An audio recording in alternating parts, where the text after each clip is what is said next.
Hello and welcome to session four of our event today, and turning the stage over to Frank for Defense at Work. All right, guys, how you doing? My name is Frank Campinko. I'm the principal director of a small company called Domination Through Automation, and today we're going to talk about defense at work. You've heard a lot about, a lot of really great things about AI, about identity and stuff, and what we're going to kind of focus on here is kind of fundamentally the governance of it all. So that's kind of what our company does, and we're going to tell you some success stories and give you some examples of what not to do, and hopefully talk about what to do. So real quick, a little bit about me. 25 years of Air Force cyber operations, 20 as active duty enlisted, retired as a master sergeant, and then 5 as a contractor, and then we became our own after that. Just I got an extreme amount of experiences in the Air Force. I was able to get like my GAC. If you're ever looking to get a good certificate, GAC is the way to go. GMON and GLSC for whatever the Microsoft one is.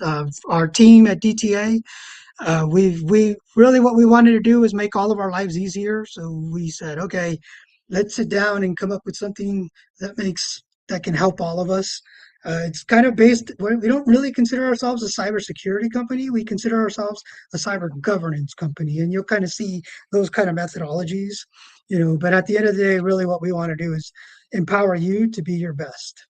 So why does all this matter, right? You've seen a lot of examples that all of my counterparts have done an amazing job of talking about like what to expect in the future, what to expect in the past. And for the most part, here are some stats as to why all this matters. What we can tell you is that what we've learned is that about 90% of the breaches that are human error and about 60% of companies that actually have a cybersecurity breach, they kind of fall after that. They don't make it. So a lot of this is extremely important to all of us. And what do we want? We want to see fewer incidents. We want to see fewer detections. We want to protect us holistically, you and I. And at the end of the day, really, what you're going to see a lot of today is talking about like the humanism of it all and not the technology. Because I truly believe that the technology doesn't really fail us. It's the governance and it's the way we reside, the way we rely on that technology is just kind of doing ourselves an injustice. All right, so the foundation, like know thyself. Earlier, Mr. Hernandez was talking about like asset management, right? What we can tell you is that when we talk to a lot of organizations, almost none of them can produce a list of like, yes, here are all of our assets, here are all of our phones, here are all of our systems, switches, routers. They just can't, and you need to like you can't not fix what you don't know you have.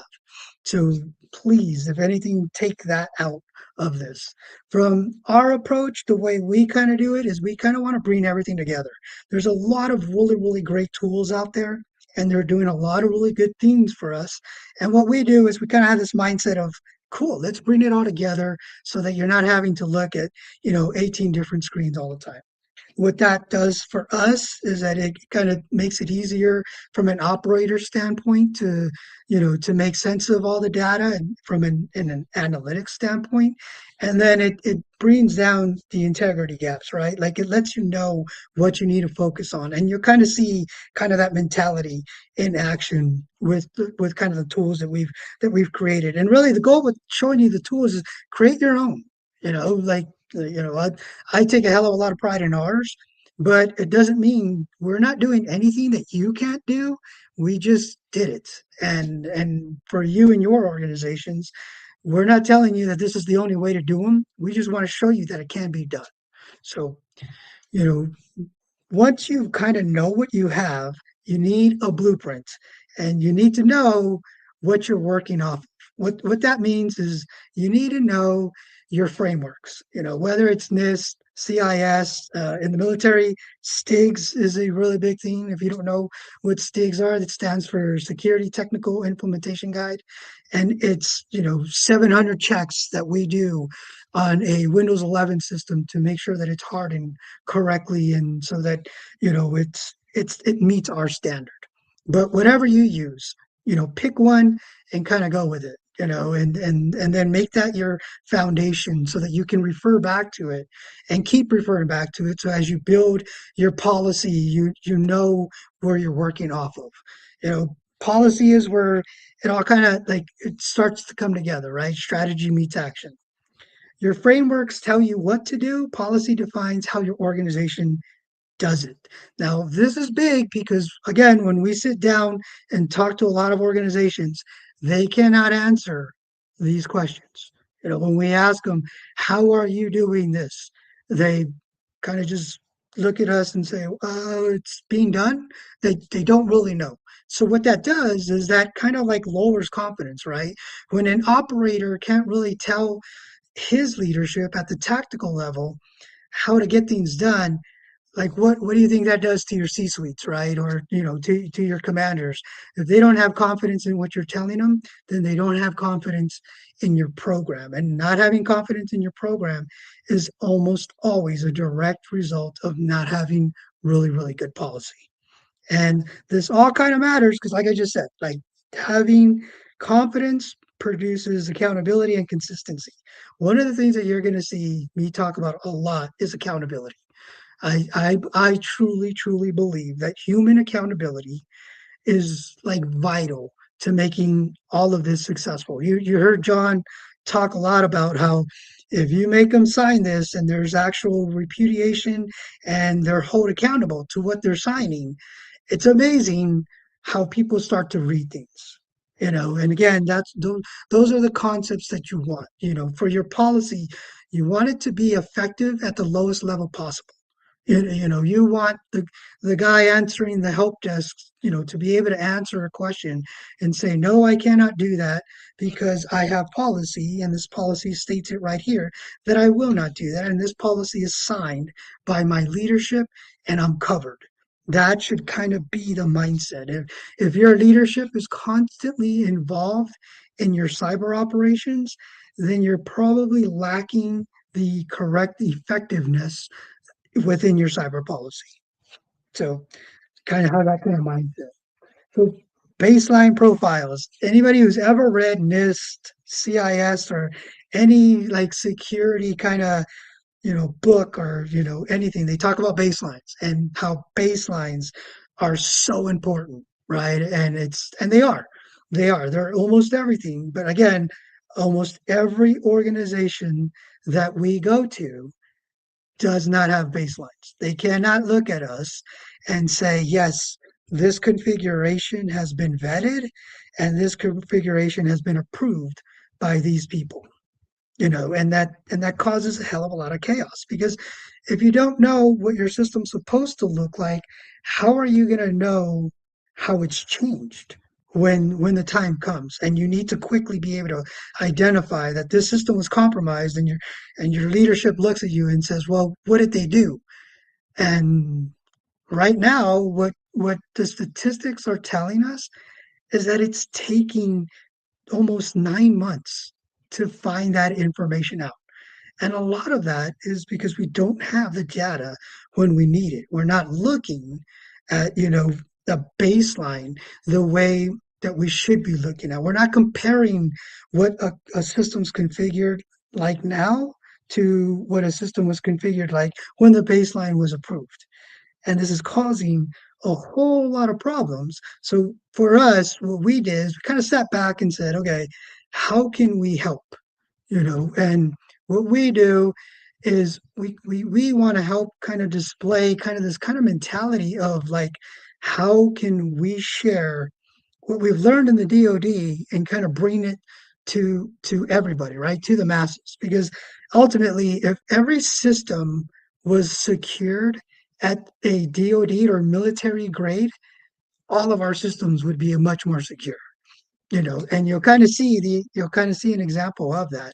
But what we're doing here is kind of just showing you how, like, if I were to take a look at my system and I can say, okay, what is it supposed to look like in comparison to what it does look like?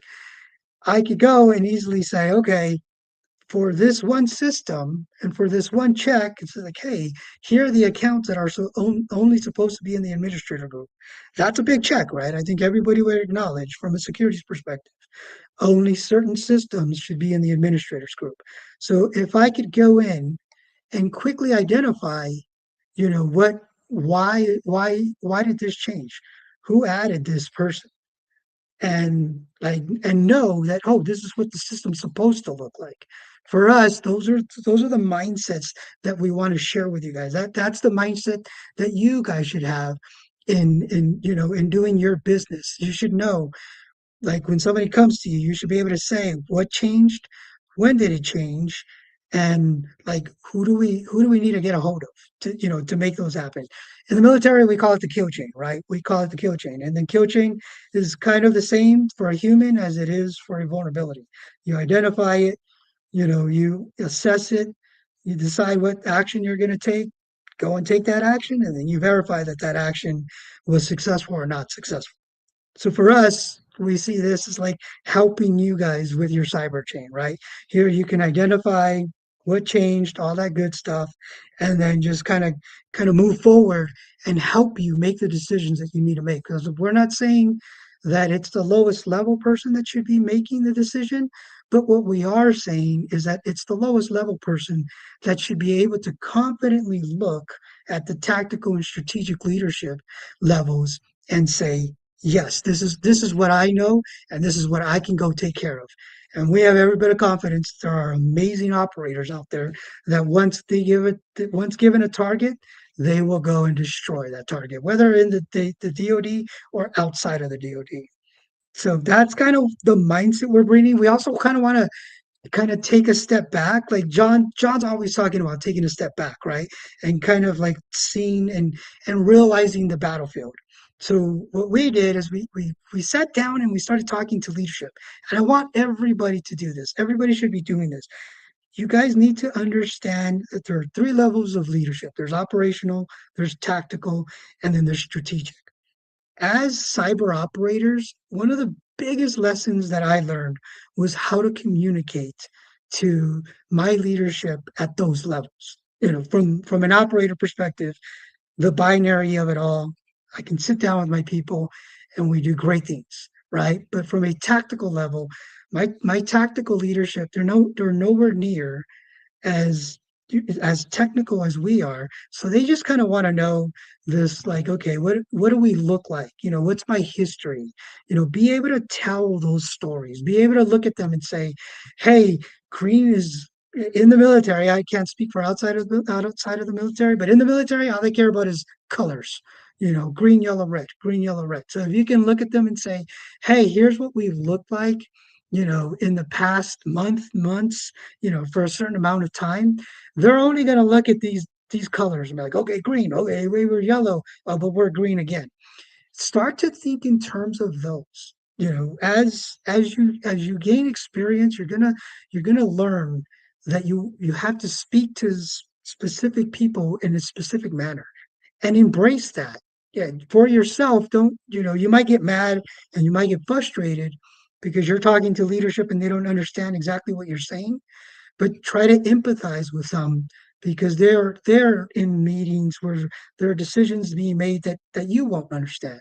So try to put yourself in their shoes and try to speak in those terms. When we sat down with C-suite leadership, they, no kidding, like, looked at us, and one of them looked at us and said, Frank, I fly planes.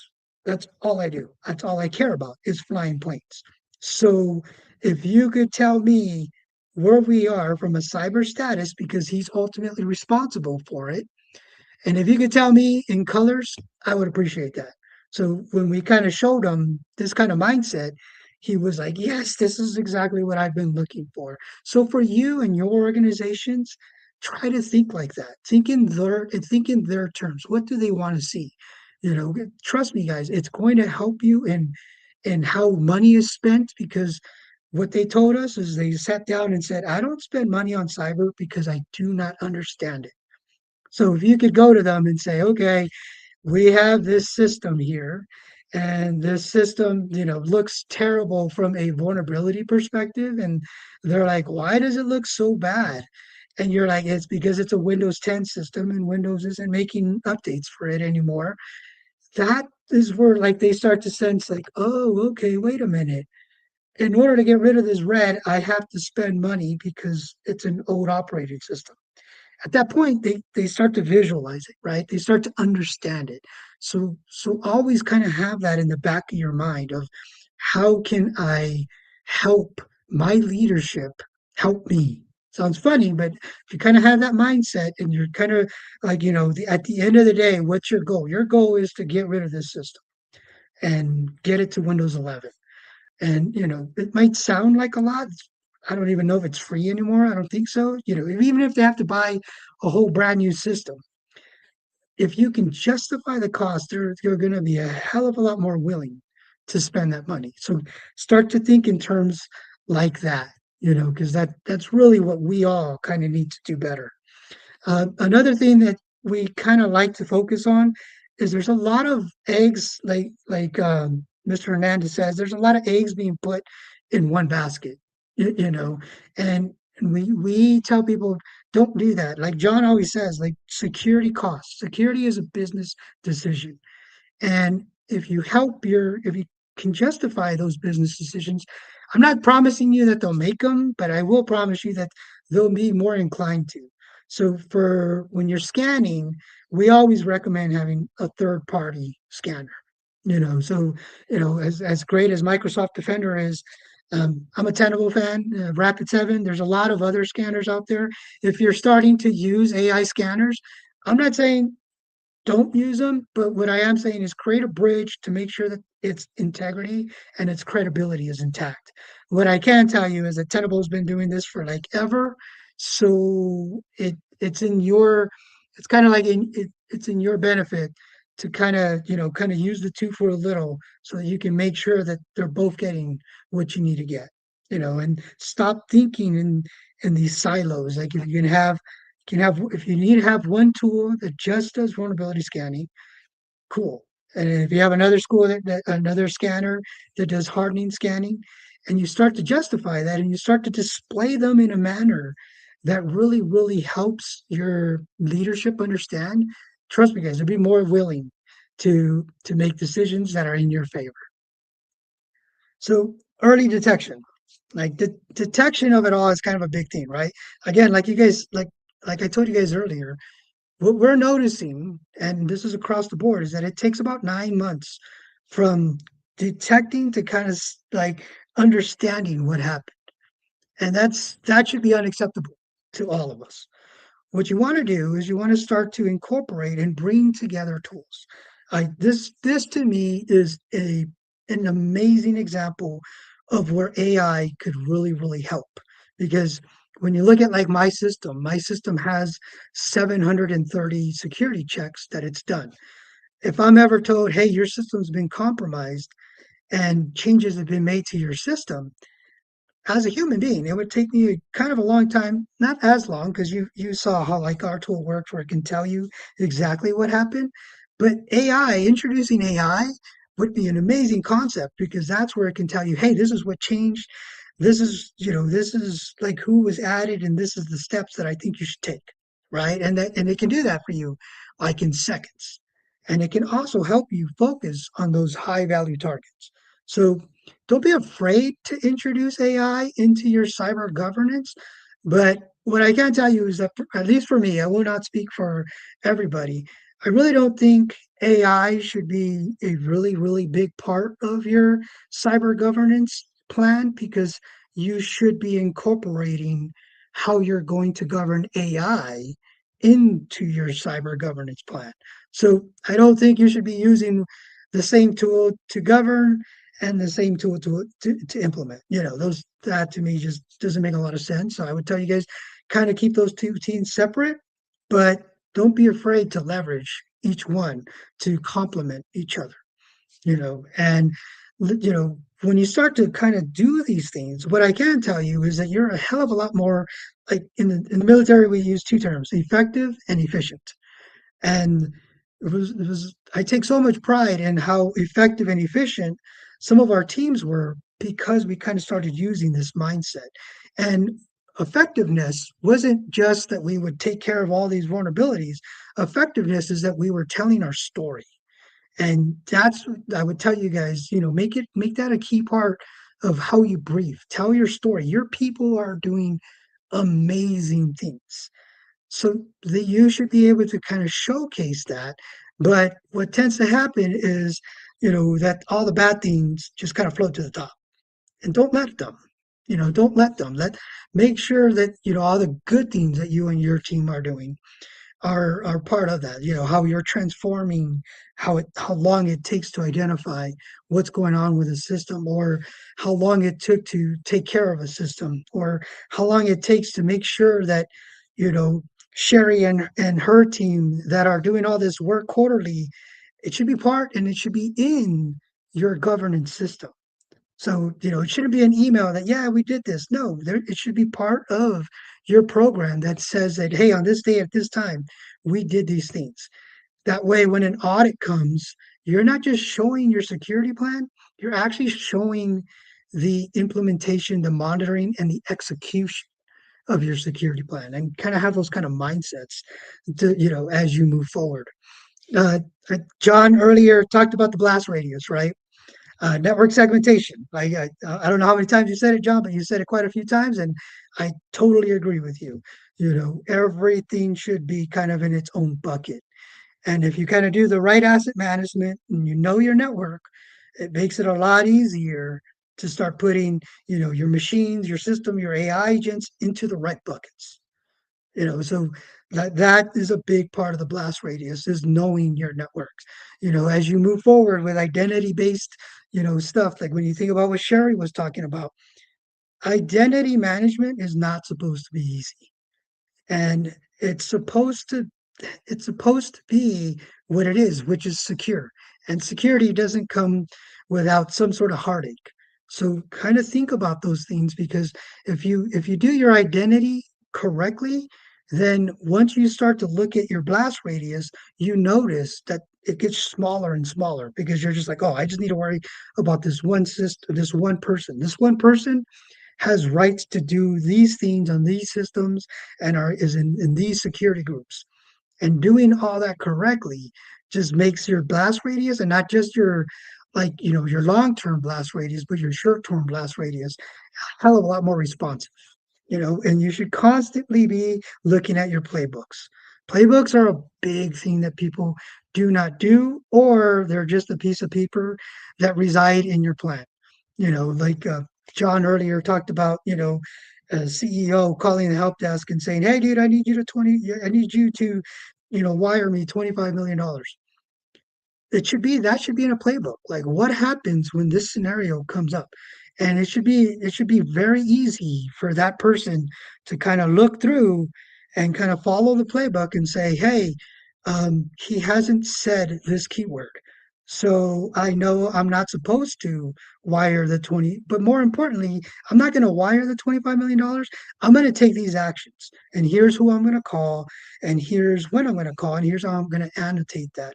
Those things should be part of your everyday plans, and you should randomly check them. Just show up and say, hey, tap some young guy on the shoulder and say, we're going to do this, and then see how her or him and the team respond. Like, make those part of your day to day. What that does is ultimately it helps your containment capabilities, because your containment capabilities are kind of like knowing your network and knowing that there are certain vulnerabilities that exist, but you know that there exist and you kind of know what you're doing about them. In the military, we call them plans of actions and milestones. It's starting. You may have heard it. If you've never heard of it, I would tell you to look into it, because they're kind of a big deal. What they do is they come in and say, "Hey, you have this vulnerability, and you need to tell me what you're going to do about it." And you should have a record of that.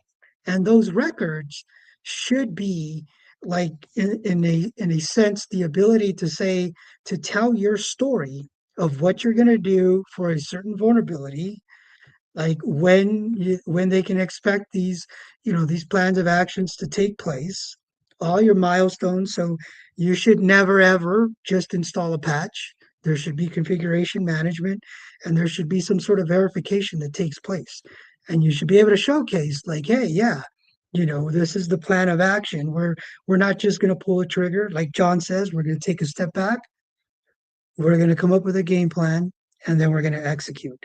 And then that game plan should be able to be viewed from an auditor standpoint. What auditors want to see you guys doing is they want to see that this is all kind of being done not in a vacuum, and not the week before they show up. So you need to be thinking in terms like, okay, how can we create these kind of records that kind of showcase that we're doing things in a timely manner, and not just in a timely manner, but in organized manner.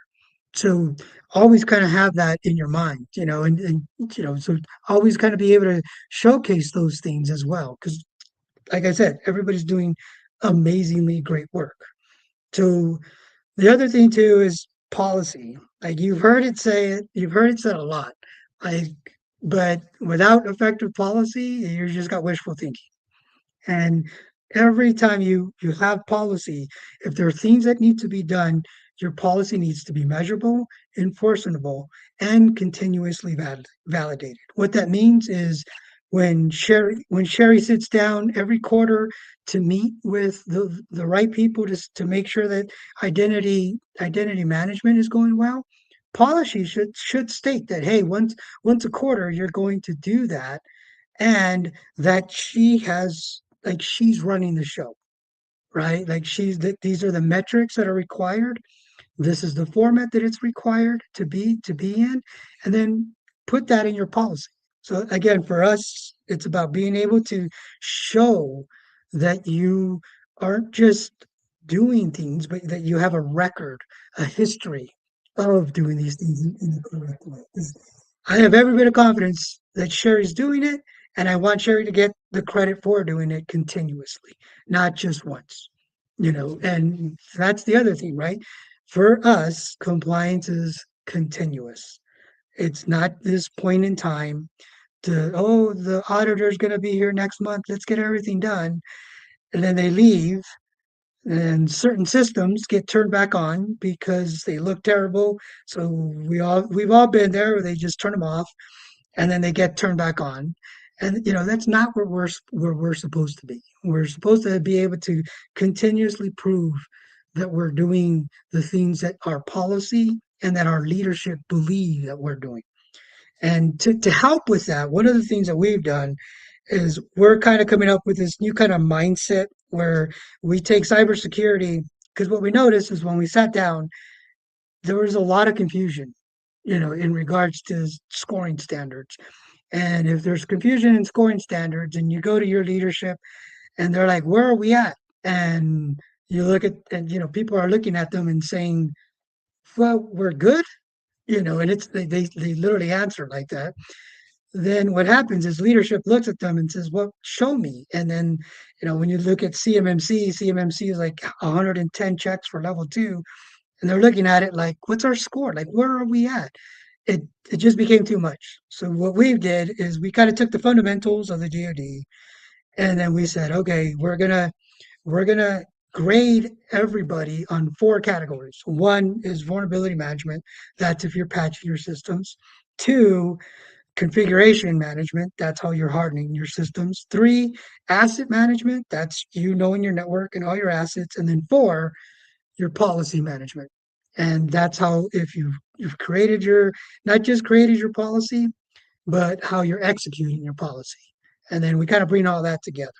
Those are the kind of concepts that you can introduce into your organization, so that you can start to, again, tell your story better to your leadership.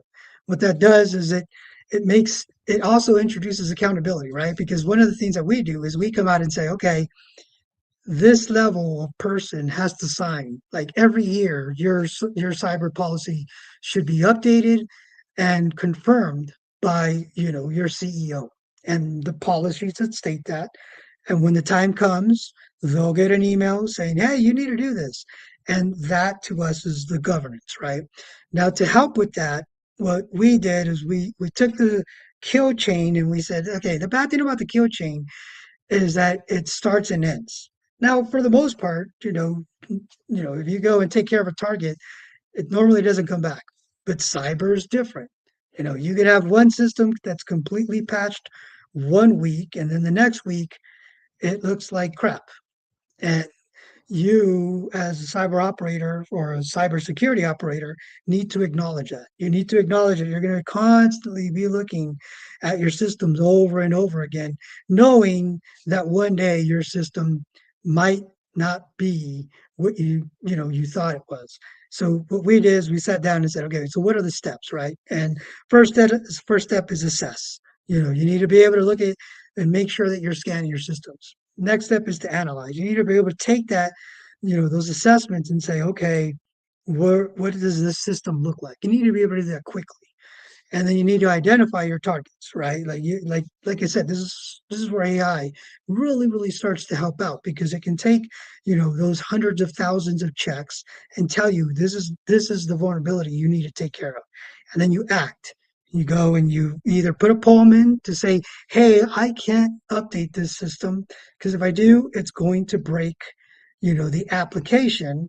And, the CIA triad comes in, and what's more important, availability tends to win out most of the time, but availability with like a poem with accountability. That's kind of how I see it. You're okay. I'm going to leave this system like this because we need a brand new server. So what's the plan to get a brand new server? And then that way everybody's kind of held accountable because once you get to certify kind of gives the lower people the ability to look up top and say, hey man, you said this was okay because we needed new servers and it's going to be a year till we get new servers. And that's kind of the mindset that we want people to have, right? And then finally, the recovery, right? Recovery, you heard all of these fine ladies and gents talk about playbooks and tabletops and how important they are. Like you need to be able to sit down and test things, test how you're going to react. If you test enough, then you just start to react. You're there. There's no like, is this the way we're supposed to do this? People just start reacting correctly. One of the biggest things that we see is people spend a lot of money on backup and recovery, and then when we ask them, so when's the last time you restored to a backup? And they don't. And again, it should. But if it was in your policy, once a month we're going to do this, and we're going to be able to show that we're backing up successfully, then leadership starts to kind of like, well, if they might say no at first, but once it becomes policy and policy signed by the right people, you start to notice the execution gets easier and easier and easier. And it just becomes the way it is. It might take a year, maybe, hopefully not two, but at that point, then you'll know, where you stand.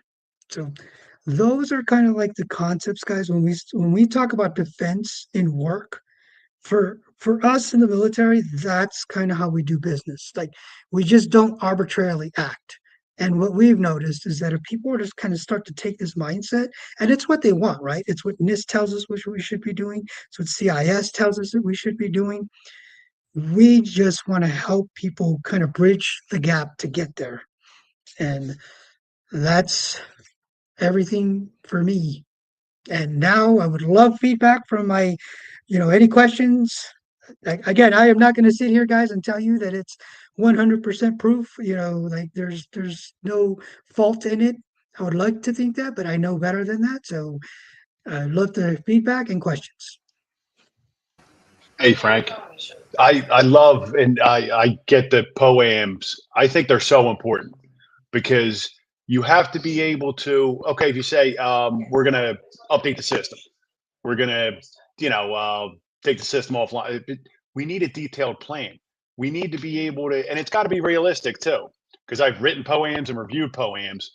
And it's just, I mean, I've had difficulty. Like we had enterprise software, and I was the only one submitting poems from the one base. And I'm like, why am I the Yeah. only one doing this? But anyway, it just, what you said is that's a great plan that any organization can do because I like how you mentioned CMMC. I'm starting to get involved into that area where they want evidence. You can't just say, yeah, we're doing it. Okay. Yeah, we have strong account management policies. What are you doing? Like, how do you roll people off? How do you disable accounts? But Yeah, because you have to show the evidence, and Yeah. I like the way you mentioned that because and poems are a great way to do it. They really Yeah. are. And it was funny because when Keeps you on a good trail. we sat down, we were like, there's so many tools out there that really just want to be the easy button, right? But when you start talking governance isn't easy. It's not supposed to be easy. Yeah. So that's kind of where we took kind of like a hard right. We're like, no, we're going to focus more on helping people monitor and maintain their governance programs instead of, just pressing the easy button. Because ultimately, it's really not working either, you know? Yeah, and you don't need another tool, right? Like how many people try Yes. to address procedural issues with tools, whereas I love tools for technical issues. But as you said, a lot of this are procedural issues or the mindset, or just the you have to get in the proper mindset. And I like the way you mentioned continuous. This isn't something you do every 3 years when KPMG comes along for a financial audit, or DISA comes in and they do a red team audit or something like that. You have to maintain this because it's never going to get easier and it's never going to stop. And it shouldn't, right? If anything, it should get more Yeah, stricter. yeah. That should be the goal. And that CVS scoring, it's detailed per the company because everyone's scoring is a little bit different depending on your tier applications and also your SLAs. Yes. Yes. Right. And again, for us, it was like, and we totally acknowledge that those exist. We just want to help companies make those decisions and then see the ramifications of those decisions. Because as you start to look at these, like, I don't know if I showed it, but if you look at the system that's like out of the box, it looks terrible. It's coming in, my system's coming in at a 95%, and I'm still able to do everything that I need to do. Yeah. And out of the box, the system's coming in like at a 35%. And that should just be totally unacceptable to everybody, you know. Definitely. I learned that the hard way with Tenable IO when we had the log4j. We was No, not yeah, configured properly. Like every day we had to do new scans. We find more vulnerabilities, more vulnerabilities. And I'm like, okay, what's wrong? We had to call yeah, Tenable IO to get on the phone to make sure that we don't get any more because every day was a different thing. It took us like maybe like 60, 90 days to do remediation. yep, yeah. And it's crazy because Linux has this mindset of like, when you build a Microsoft system, Microsoft has like one instance of Java, right? Like you can have multiple, but for the most part, you have like one instance. But the way Linux kind of works is each application is its own silo. So each application just kind of generically puts these libraries in, even if they're not using them. And the Log4j was a great example because we would be talking to vendors and we are like, you need to update your stuff because it has the Log4j, vulnerability. And they would literally tell us like, we're not using it. And we're Right. They like on took. the phone with them. Mm-hmm. Yeah. If we're on the phone with them, then why is it here? And to me, that's kind of where baselines come in, right? Is if you could go to a vendor and say, hey, okay, I'm using your software. Why do you have this? And again, to nonchalantly tell me on the phone, oh yeah, we're not even using it, so we don't care. It's like, wait, what? Like, I care, dude. You know what I mean? I care because it's showing up on a vulnerability report. If you're not using it, it shouldn't even be there. So that's kind of the Exactly. concept. Yeah, that was like a big push. I'm like, if you're not using it, at least go file your business back and then at least get rid of it. If you don't need it, why is it here? Yeah, yeah. And it's one of the things like our tool does is that we actually, because even with Log4j, Tenable made it really hard to find out exactly where it was. So we kind of took that ingest and just made it a lot simpler. We call it effective. I love Tenable as a scanner. To me, they're probably my favorite scanner. But like, one, you don't want so many people having access to Tenable. And two, you know, what you can do with Tenable from a visual perspective is it's not bad. It's just not like as effective as we wanted it to be. So that's why we kind of modified it. Does your tool does anything with PCI? Because I know Tenable is great for that as well. Yeah, no, it does. It does. Like we kind of just started like really what we wanted to do was we wanted to build a framework, where we could say, because at the end of the day, what we notice is like a vulnerability is a vulnerability. A configuration is a configuration, but everybody uses a different numbering system and they try to convolute it. So we just said, okay, we're going to build this kind of like framework where people can start to tie everything together. So in essence, we would love to get to the point, right, where you can say you're PCI enabled, and then you can kind of say, okay, how does that compare to like the military standards? Because we kind of believe that what tends to happen is people look at CMMC and they're like, I'm CMMC level 2, so I'm secure. And the reality is that they're not. They're about 80% there. They just Yeah. don't know it. No, I agree because CMMC is heavy on confidentiality. And what if you're in an industry that needs integrity or availability more? And I Yeah. like we said, it's a good start. And I like how your company's building a framework because you can customize a framework. That's the beauty of it. Yes. I love when people like, we're doing RMF. I'm like, it's a framework. How are you using it? And that's when you said your system security plan and your documentation and your policies come in, and who signs them and how often are they getting signed? Because I always use as a rule if it wasn't signed once a year, it was worthless after a year. Yes, right. Yeah. And what's pretty cool is that we've actually gotten to the point where you can actually build your document, you can actually build your security plan in the system, because then we can Nice, monitor it, right? Then we nice. can monitor it because we felt like, again, because again, when we go and talk to companies, we're like, let me see your security plan. It's a Word document or a PDF document Yeah, that was it's updated, like you outdated. said, 2, 3 years ago. Yeah, They're just, uh-huh. come on, guys, like we're better than this. So Yeah. yeah. So and that's where, like, just listening to you guys, it's honestly extremely refreshing, and you guys have been like motivating, because you guys are the people I want to work with and for. And it's pretty cool that we're actually out there, that these people are actually out there. And it's funny, Felipe, because I think like you're the missing link that cyber didn't realize they needed, the messaging. And I'm telling you, you're a hell of a lot more important than you realize. And hopefully soon we're going to put that to work. I told her that yesterday. That's so crazy. I said, each one teach Yeah, one. yeah, Well, it yeah. was funny. You go to these conferences where there's like 20, 30,000 people, and you talk to so many people. You start, it's like a mirror. You realize things about yourself that you actually never saw before.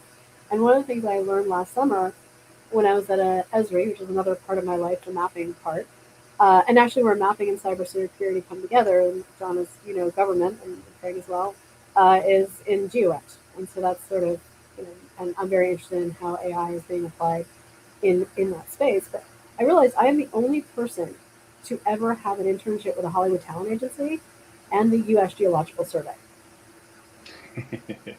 And I someone's think like, that diversity is amazing.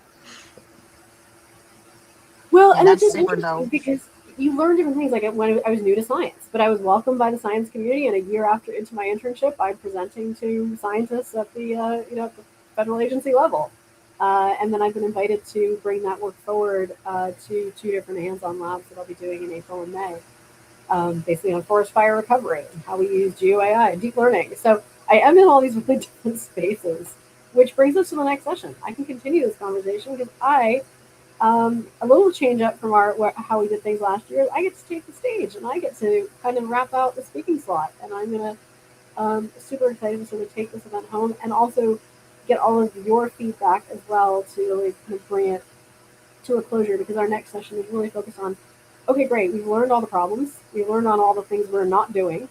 How do we like put this all in action? So if somebody wants a very tactical 90-day plan, like what am I not doing, what I should be doing, how do we put this in operational terms? And and this is actually transitional for me. I think it actually speaks well to the fact that I'm taking the stage with all of you as I officially graduate in May with my third and final master's degree in law, in privacy law, with Congrats. a certificate in privacy law and cybersecurity. So I'm credentialed in lots of different things. I've got a GeoEng, I've got a cybersecurity, and I love all these communities. And part of my passion and my goal is to have a lot more conversation. So I have joy in bringing cybersecurity people together at your level to have a conversation together and invite our community into engage with us. But what you're going to start seeing more of is a lot more cross-industry, intersectional dialogue. So we can be talking to people, women in GIS and just GIS professionals who have never thought about cybersecurity, but totally should. So anyways, Frank, amazing. Loved it. Great presentation, everybody. Great job so far. And I'm excited to wrap out our day and meet you in the next session. So I'm just going to pop that link in the chat. And I'll see you all in the next room.